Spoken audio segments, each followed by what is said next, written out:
afternoon, good evening, wherever you are. Hope you're having a good day. Right, I'm just going to take you out into my garden because it's now February and it's looking pretty bleak, bare, and hopefully we can compare what happens in the summer when some of my, hopefully, bulbs will come out. I'm not sure if they're going to come out because I've had a badger that's been wrecking my little soil patch. I've been trying to build a patch so that I can actually put veg in. I grew leeks and onions and he came along, huge big thing, sat on the onions and the leeks, so I threw them away because my friend said to me, Josie, badgers are full of fleas. She said, get rid of them if I were you, so I did. Dug it over again and I've put this sort of like barricade. It doesn't look particularly pretty. And so far he seems to have avoided the sticks that I've put round the edge of the patch. So I'll go and show you the blank patch. Here we go.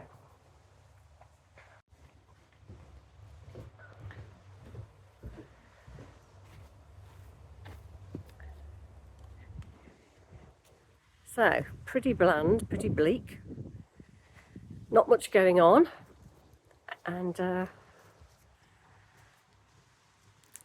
what I have got here in this little patch, which was meant to be veg to start with, but I decided to put roses in because all the slugs were getting the veg. But here I put in some lovely camellia, which is about to burst out. It always comes out in February. And as I say, I've been here in this house for 25 years. It has never had anything really put in the garden. We've had to sort of build it up because originally it was a derelict building. And before we came, a director from a building company came in and he actually built the garden.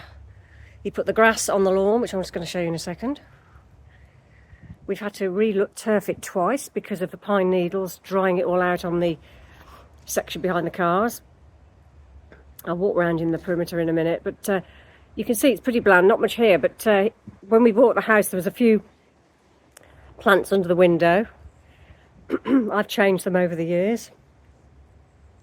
We were surrounded by leylandii, which we've chopped down. I should have made it into a hedge because I don't like what's happened with my fence over here.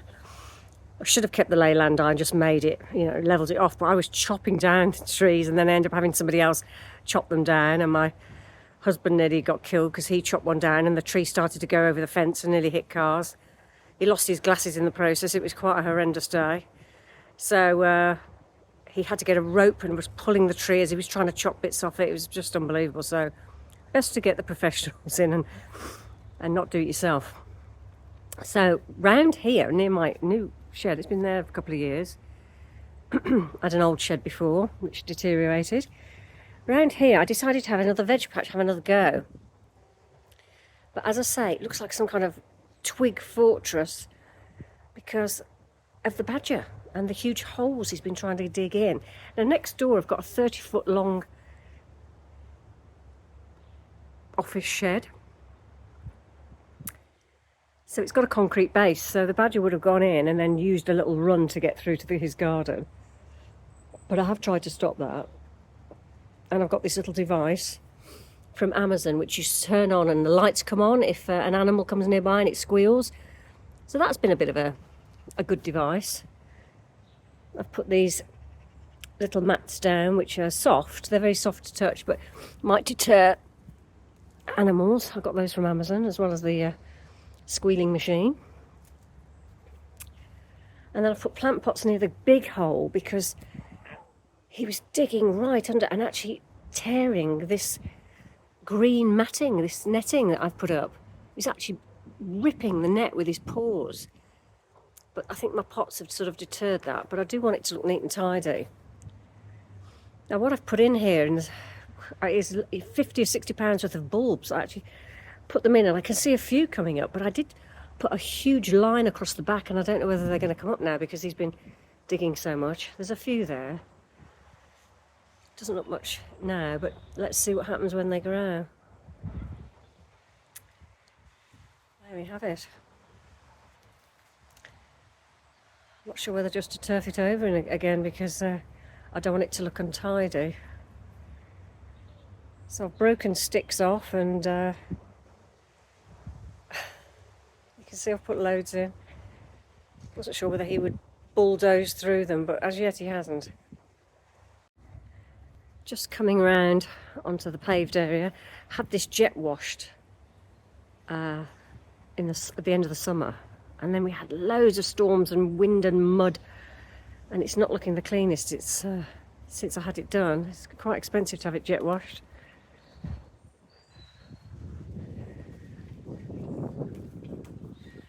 So this grass goes very, very brown with the heat in the summer.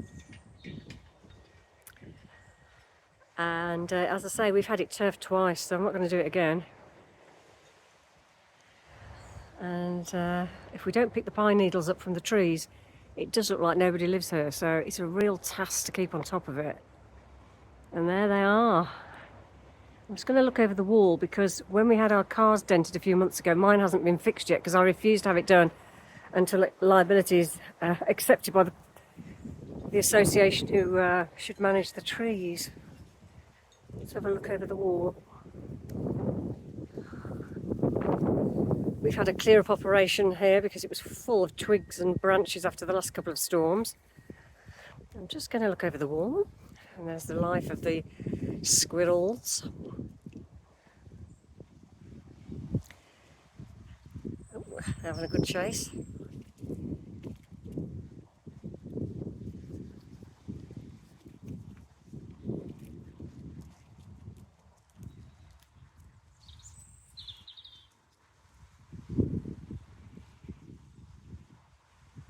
You can see down here all the branches.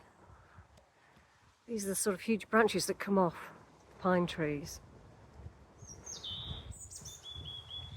I love picking up all the cones because they're great kindling for my fires.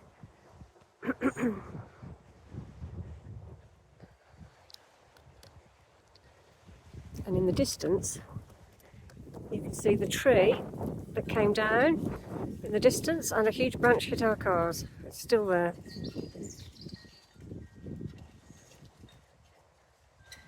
Rosemary grows like wildfire, and sage. It's actually growing so big, which was a £5. In fact, I spent £5 on 3 plants a couple of years ago. Sage, rosemary, and I think I got thyme. I always have to replant the thyme. But as for rosemary and sage, it goes absolutely ballistic. And the thing is, it's quite heavy, and we've had to really cut it back at the front of the house. So the soil, it must love the soil. I ought to start doing something with it, like bottling it up and putting rosemary house cleaner together in bottles. I think I'll have to do that. There's my windmill. I got that from Webb's Garden Centre a few years ago. It's getting a bit rusty now, but it's nice to watch. All these plants I've planted, it was never a garden part here before when we moved in. This section we didn't own. There was, we had no back garden. There was a fence, there's the fence post. And because the gardeners to the buildings over there at the back used to dump all the rubbish, I decided if we could buy a bit of the land, we'd keep it neat. And then I didn't know what to do with this mound here.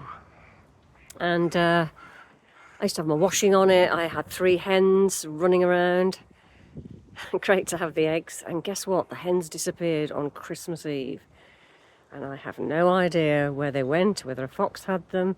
There were no feathers. So I decided that was it. I'd had a couple of hens go missing, and I'd go to the farm up in Rubery in Birmingham and say, "You got any hens?" And he'd go, "Here you are," and he'd shove one under my arm. And it made everybody in the queue laugh, because there they were, queuing up for their eggs, not really thinking where their eggs came from, I think. And when he shoved this hen up my arm, it was so funny.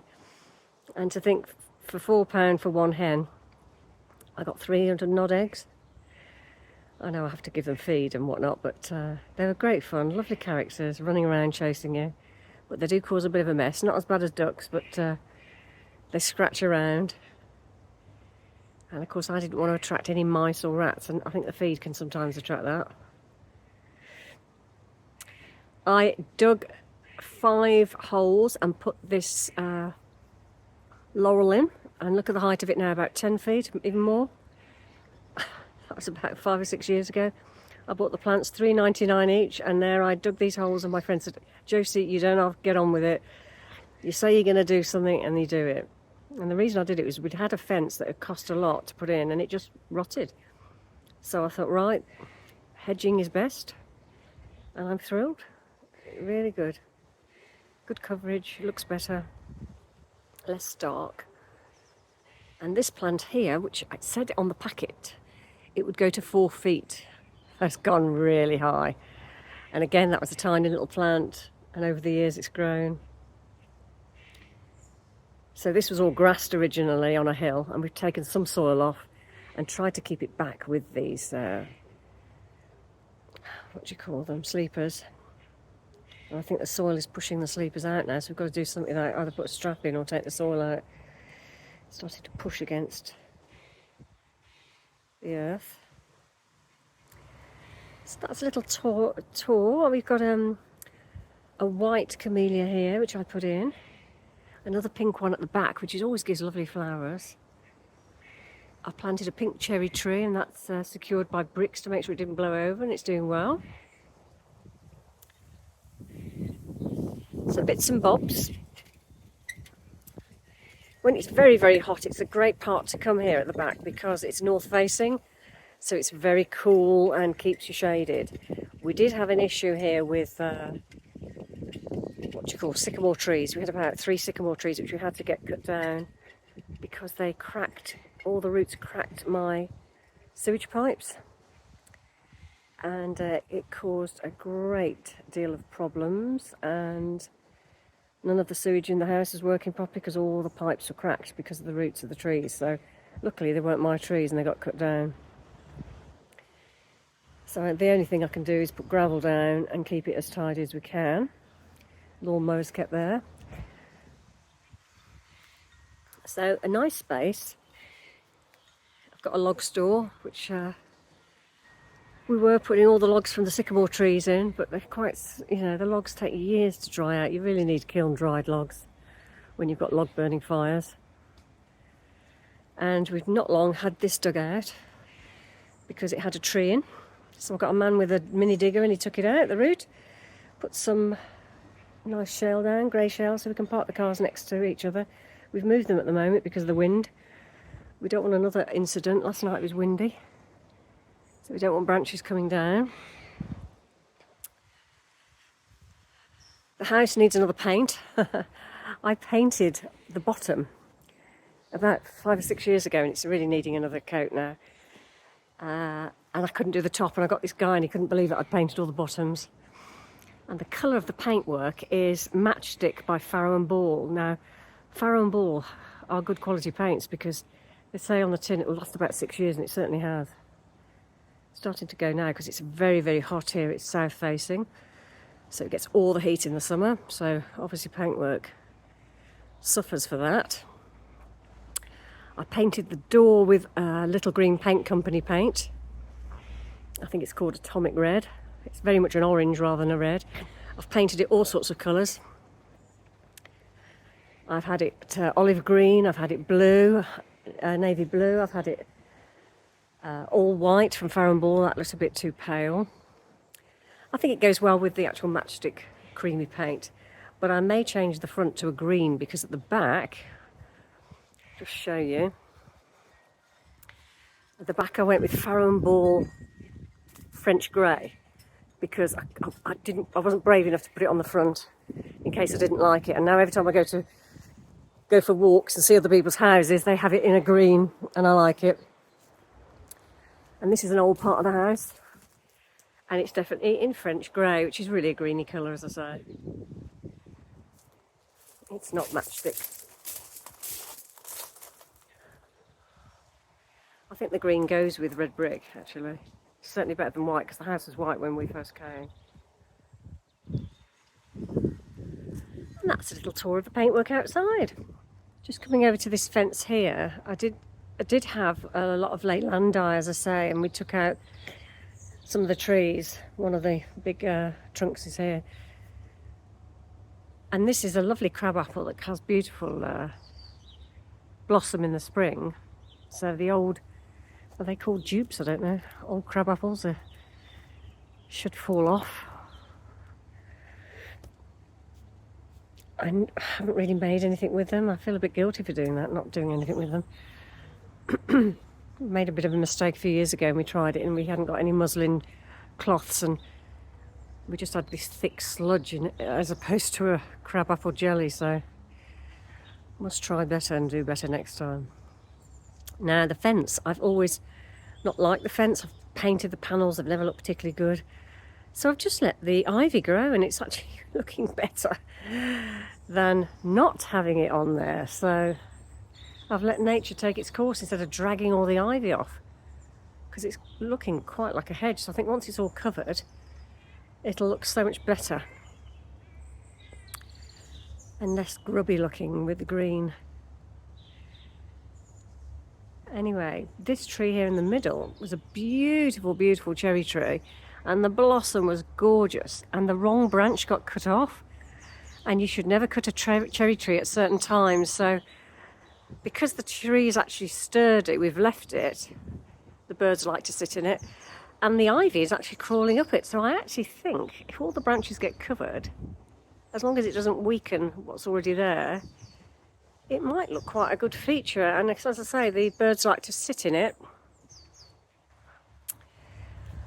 Little pots I do put bulbs in, but the squirrels get them and they pull them out and they bury their peanuts and all sorts in these little pots.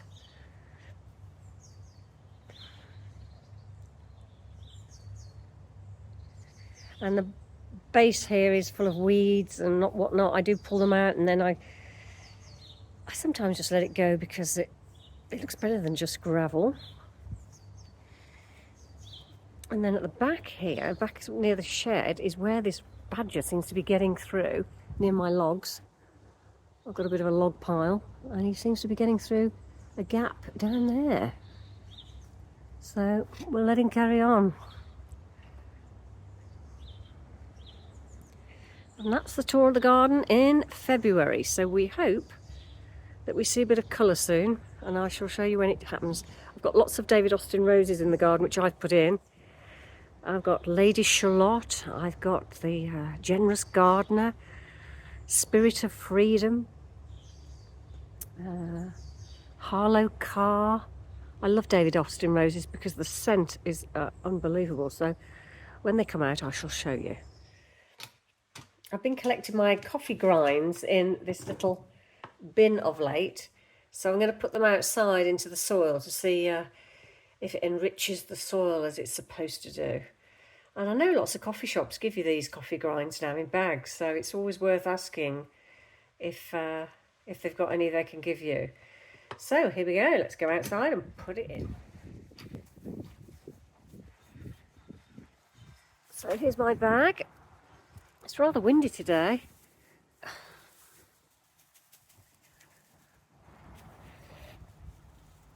And I'll just bash these coffee grinds and dig it in. Mush it all over the top.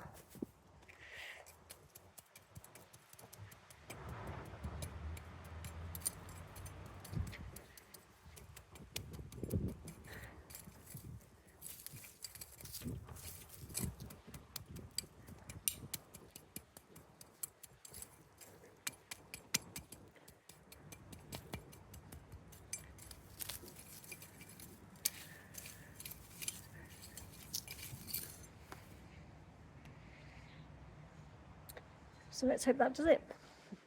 I just thought I'd show you some of the gardening books I've got, which I've looked at over the years. I seem to have 4 versions of the Royal Horticultural Society Gardening Through the Year book.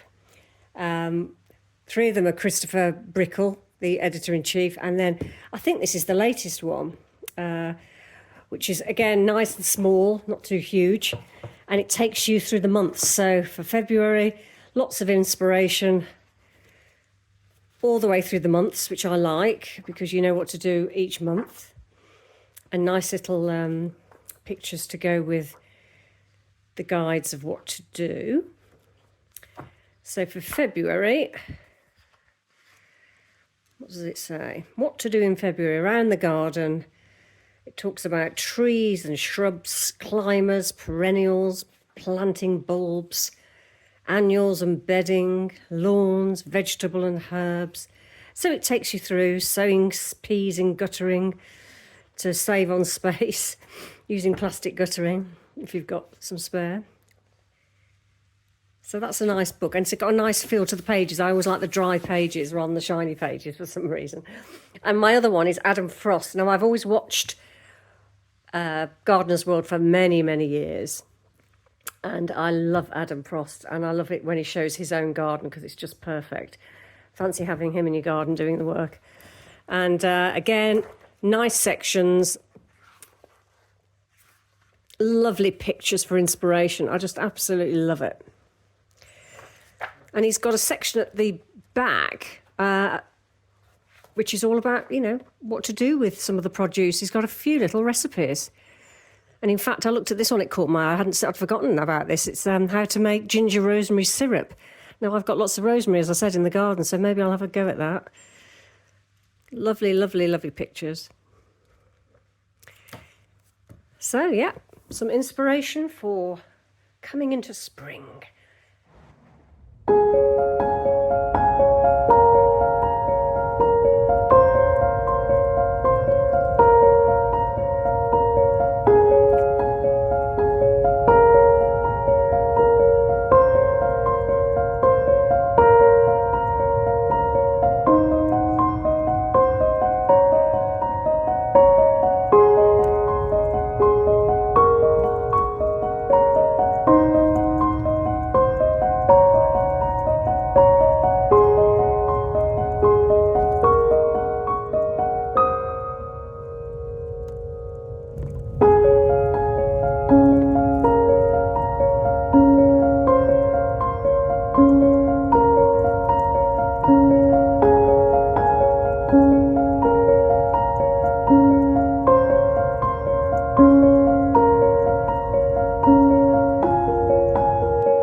Heading towards the fountain at the golf club because it looks nice and refreshing.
seems to be a theme running in my videos, and it always includes water, doesn't it? I need a fountain.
To the clubhouse to see my son serving coffees, have a bit of a break. Hope you've enjoyed the blustery weather of today and how to appreciate February's weather. See you again soon. Bye for now.